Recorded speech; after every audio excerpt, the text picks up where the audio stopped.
Anan, the choice of visiting this town of Duekoue is heavy with symbolism. It really represents the strife the country went through 10 years ago. 100%, absolutely. And before I even get into this, I can tell you that he has just arrived in Duekoue, and he is right now, just saying hello to the people that have been waiting for him for so long, for hours.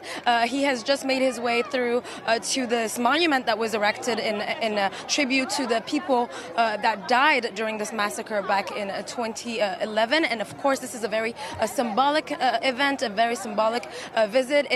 It's about him pretty much, respecting his promise, a promise he gave to the people of this region back when he returned to Ivory Coast in 2021.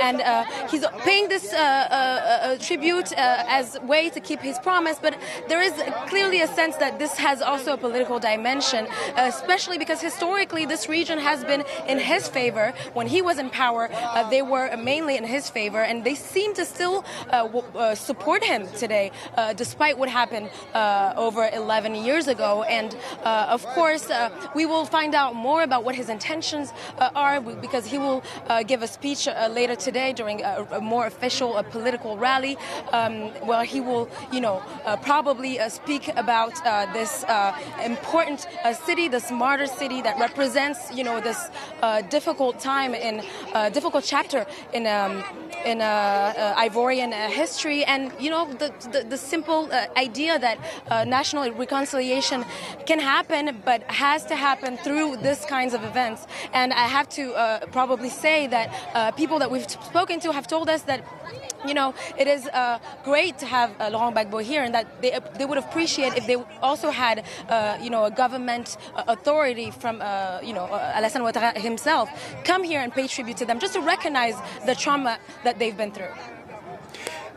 Judged from the conversations you've had while you're waiting for Laurent Gbagbo's arrival in the city of Duekoue, have you spoken to anyone who maybe wasn't so pleased to see him come back?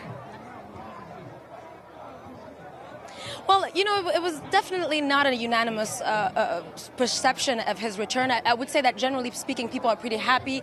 They're happy is probably not the right word, but they're more so.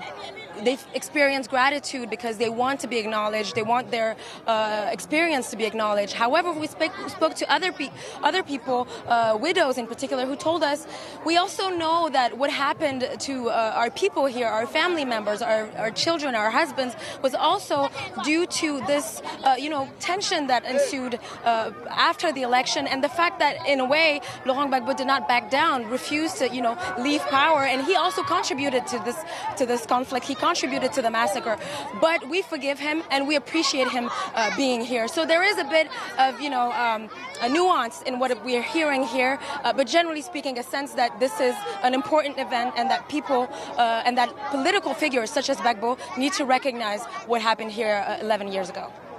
Hanan Farjani, reporter.